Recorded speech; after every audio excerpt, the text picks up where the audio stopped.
Hello everyone, and thank you for tuning in to Victoria's Cantina. Today we're having a look at the Hasbro Star Wars, the Black Series, 2014 Jabba the Hutt. Here's a look at the packaging.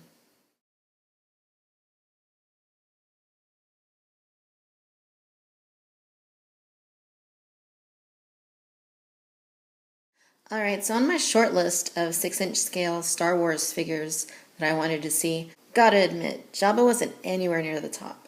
It's still a little bit of a wonder that they actually made him. There's been quite a few marvelously done 6-inch figures in the Black Series lineup.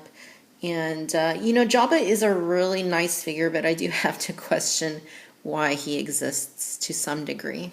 I mean, I can understand speeder bikes, you can get a figure to interact with a speeder bike.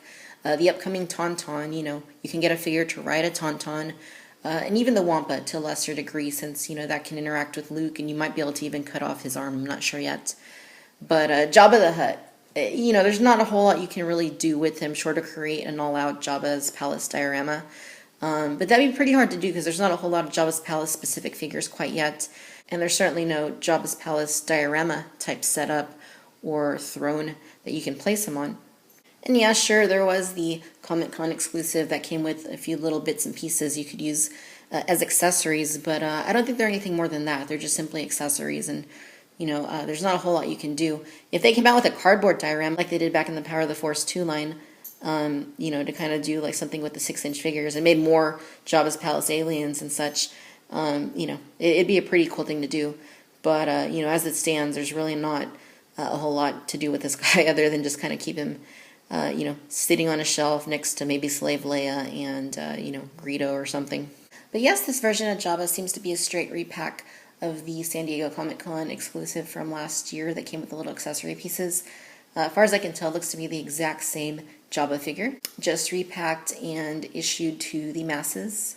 Give you a close-up of the vile gangster's head. Ain't he pretty? Yeah, that's Jabba. From a sculpting standpoint, I gotta admit, this looks really, really, really nice. There's a lot of 3 3/4 inch scale Jabba the Hutt figures from over the past few decades. And, this one is really, really good. The one that they released as a Walmart exclusive back in 2010 or so was also quite excellent. But, this one, you look at it and it looks like almost like it could have been a puppet used for the film. It just looks really, really good. All the details there. The paintwork on him is really, really nice, really nice. Interestingly, the texture, on this part of his head is soft, whereas the bottom is more of like a hard, rigid plastic. But yeah, it just looks really, really good. Coloring, really, really nice. You can definitely see the shading that was incorporated, just to kind of make it a little more dimensional. Just looks really, really good. And it's the bottom of him. You get all the little good Lucasfilm, Hasbro, made in China stuff. In the way of articulation, Jabba has a swivel at the waist, and you can get him to go all the way around. But, due to the coloring, the way that is on him, you kind of probably want to keep it somewhere in there, because if you go like that, the coloring doesn't move along with him. It'd be cool if they figured out a way to do that, but not with this release. He's got hinging at his shoulders. You can move them both in. He's got hinging at the elbows. He's got hinges also at his wrists. And same articulation on his right arm.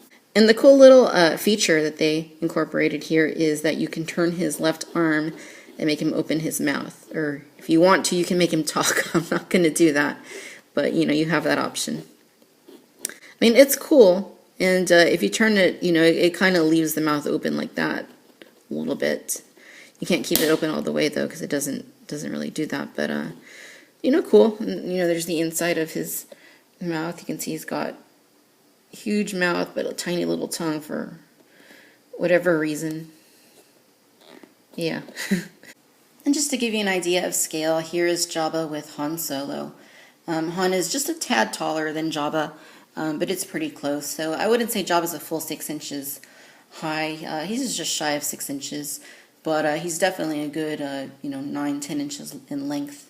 All right, ladies and gentlemen, so there you have it. This is the Hasbro Star Wars, the Black Series 2014 6-inch scale Jabba the Hutt, based on his appearance in Return of the Jedi.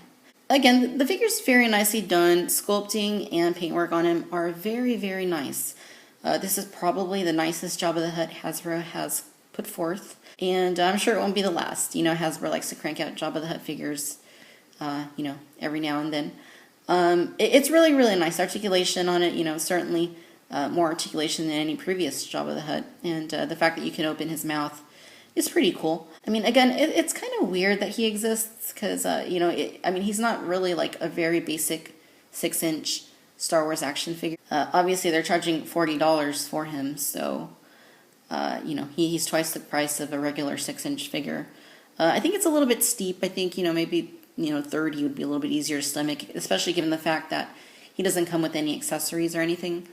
And it is a little bit weird that he exists. Like I said, I can see why they might release a speeder bike or a tauntaun, to have the interactivity you can do with your 6-inch figures. But Jabba is just kind of a standalone thing, and there's really not a whole lot of accessories. I mean, short of the Han Solo and Carbonite accessory or the Jabba's Palace accessories that came with those 2 exclusives from Comic-Con over the past couple of years. He is nice, but I mean, if you're picking and choosing with this line, this probably isn't really essential. I mean, if you want them all, then yeah, you definitely got to have Jabba in your Black Series 6-inch collection. Thanks for watching Victoria's Cantina. Until next time, bye-bye.